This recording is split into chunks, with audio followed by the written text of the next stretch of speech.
Bonsoir et bienvenue dans cette nouvelle édition d'Info Soirée. On y va pour le sommaire. Négligence médicale alléguée à l'hôpital de Rosebel. Anaïs Antoine perd des triplés. Un véritable cauchemar pour cette jeune femme qui déplore les conditions de son accouchement. Des plaintes consignées. Les conditions d'isolement à l'hôpital du Nord décriées. Les hommes et les femmes admis dans la même salle. Hier, un patient a tenté de mettre le feu à son matelas. Témoignage dans cette édition. Accident fatal à Floréal. Un jeune de 24 ans est décédé après avoir perdu le contrôle de son deux roues. Une employée de Panagora Phoenix testée positive à la Covid-19. Cette dernière travaille au call center qui opère exclusivement sur le site de Phoenix, précise la compagnie. Les Jeux Olympiques, nos sportifs ont mis le cap sur Tokyo ce dimanche. Parallèlement, 3 cas positifs au Covid-19 détectés au sein de la même équipe au village olympique. Encore une plainte pour négligence médicale consignée après un accouchement qui a mal tourné cette fois. Il s'agit de triplés décédés entre le 18 et le 23 avril. Âgée de 24 ans, Anaïs Antoine avait hâte de donner naissance pour la première fois et de rencontrer ses bébés. Sauf que tout ne s'est pas passé comme prévu. Elle a dû se rendre d'urgence à l'hôpital environ 24 semaines de grossesse. La jeune femme dit avoir vécu un cauchemar à l'hôpital de Rosebel où sont nés ses 3 enfants. Son premier accouchement a eu lieu le 18 avril et c'était un enfant mort-né. Le lendemain, soit le 19 avril, elle donne naissance à 2 enfants. Le premier décède 24 heures après, soit le 20 avril. Quant au 3e enfant, il décède 3 jours après, soit le 23 avril. Un véritable drame. La famille déplore les conditions dans lesquelles la jeune femme a été contrainte d'accoucher et réclame justice. Ainsi, 2 plaintes ont été consignées le 11 et le 12 juillet. Le médecin traitant, type, vraiment pas ce folle, comment me finir accoucher parce qu'il me posait une bonne question, qui est tout à fait mon droit. Il va se faire répondre moi, il commence les temps avec moi, téléphone mon mari, commence à intimider nous pour arrêter de causer, pour arrêter. Ce qui n'arrive, il arrive, je me rappelle bien, c'est ce qui n'arrive, il arrive, mon prochain, capable de les enfants encore après, il se finit de moi une grossesse à risque, il refait moi un sentiment encore plus mal, je me rappelle bien. Il dit, moi, si vous continuez pour aller de l'avant pour plein de problèmes psychiatriques, c'est mon mari, cause en moi pour arrêter de poser des questions. Le pas trop vieux qui fait, il me disait, avant mon petit garçon plaque. Il me disait, faire un long voyage là, pour y aller plaque. Alors qu'ici, si des un incubateur là, il y en a qui vous de chance. C'est sûrement que ça, au bout de 2 heures, il marchait. Et qui m'a dit, pour là, Rosebel, je suis capable d'avoir une chance d'être vivant dans ce incubateur, parce que les mois après 4 jours, je n'ai pas eu l'occasion d'être mon mari, tu sais, qui est vivant là-bas dans l'incubateur à plat. Moi, je suis encore hospitalisée, pas encore bien des charges, je n'ai pas réussi trop mes enfants vivants dans ce incubateur. Mais non, juste une image qu'on est de loin, même pas entre la prise, je n'ai pas trouvé, de loin, mais je n'ai pas réussi trop mes enfants vivants du tout.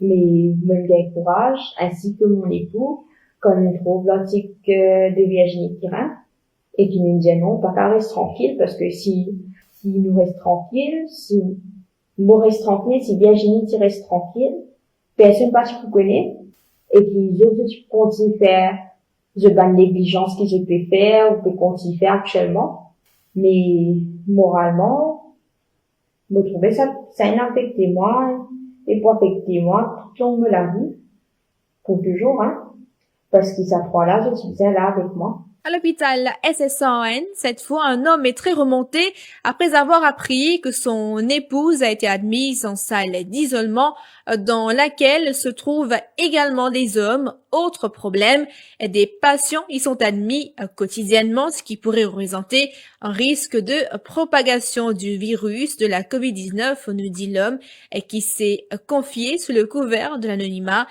Pire encore, hier, un patient a tenté de mettre le feu à son matelas, une scène qui a été filmée par d'autres patients. Je peux prendre un mandimoun, je peux mettre dans l'isolation, et dans la salle d'isolation là, il y a un homme et femme ensemble, qui d'après la loi, supposé femme et homme bizarre à un côté. Ce qui est arrivé récemment, hier soir précisément, il y a un mandimoun qui est sous l'influence d'alcool, sous l'influence de la drogue synthétique, il rentre dans votre là, il fait tapas, il peut crier, infirmier, puis il contrôle l'eau là, et elle le boucle là-dedans, ici, il prend briquet, il peut mettre du feu dans ce drap, à côté du fait qu'il mettait là, c'est une bouteille d'oxygène, ça va éclater dans votre isolation. Donc moi, je fais l'appel qui est un coup qui bien fait pour capable redresser cette situation-là, parce que cette situation-là pas permis comme ça, je peux mettre tout le monde non infecté avec le monde infecté ensemble, car Covid-19 qui augmenté, si tu ne pas faire non rien dans cette situation-là. Au chapitre des faits divers, triste fin pour un jeune homme de 24 ans. Cet après-midi, cet habitant de Glen Park a péri dans un accident de la route à Floréal. Il aurait perdu le contrôle de sa motocyclette avant de tomber du deux roues, grièvement blessé. La victime a été transportée à l'hôpital, mais le jeune homme n'a pas survécu à ses blessures. Une autopsie sera pratiquée pour déterminer les causes exactes du décès. Écoutez à présent le témoignage de son frère. Avant d'arriver à l'hôpital, il finit décédé. Je peux retourner à la casa. Le dimanche, je travaille au Vietnam qui fait de l'usine la bière, mais je peux retourner à la casa, n'arrive ça. C'est athlétisme, on doit galoper, athlétisme, on doit galoper, on doit du football, d'après ce qu'on doit badiner, causer, depuis le collège, depuis le forum, on doit faire athlète. Il y a un médaille, tout le monde dit qu'on est d'Adventiste, qui est meilleur coureur à 100 mètres, c'est Nadia Sental, on a connu, et passe au football, on a connu. Ouais, le scooter, on a ça. Et ce propre scooter. On ne peut pas avoir déterminement avec la police, mais c'est moi qui fait un petit zigzag là, après une tape au mirail, c'est tout. Mais sinon, tu as la santé, tu as des enfants, un papa qui est content, fait sport. Si je fais ce sport 3 fois par la semaine, mais tu as des enfants fit, pas malade, pas non. Une fiancée, il y a un enfant de 2 ans. 2 ans. Un bébé, il est seulement maman. Et 12 nouveaux cas positifs à la COVID-19 ont été enregistrés cet après-midi, dont 6 détectés suite à un exercice de dépistage dans un dortoir faisant l'objet d'une surveillance sanitaire. Un autre cas a été détecté grâce aux exercices de contact tracing en cours. 4 cas ont été recensés dans des centres de dépistage. Un cas suite à un test de routine dans une unité de soins. Le pays compte à ce jour 696 cas actifs de la COVID-19, chiffre communiqué par le ministère de la Santé. Une employée de Panagora Phoenix a été testée positive à la COVID-19. Il s'agit d'une salariée qui fait partie de l'équipe du call center qui opère exclusivement sur le site de Phoenix. Les autres sites de l'entreprise ne sont pas concernés pour l'heure. C'est ce qui ressort d'un communiqué émis par l'entreprise. Elle soutient par ailleurs qu'un exercice de contact tracing a été activé, suite à quoi 18 employés de l'entreprise ont été placés en quarantaine par mesure de précaution. Et ces employés ne sont pas positifs. À l'heure actuelle, les bureaux de Phoenix sont actuellement fermés. On se retrouve après la pause pub. L'ancien président de l'association mauricienne de cyclisme Hervé Flore n'est plus. Il s'est éteint ce matin à l'âge de 68 ans. Hervé Flore a été le secrétaire général de la Fédération mauricienne de cyclisme dans le passé, avant d'occuper les fonctions de président de la fédération pendant 6 ans. Il aura marqué de son empreinte sa discipline et ses funérailles auront lieu demain à 12h30 à l'église de Sainte-Hélène à Curpipe.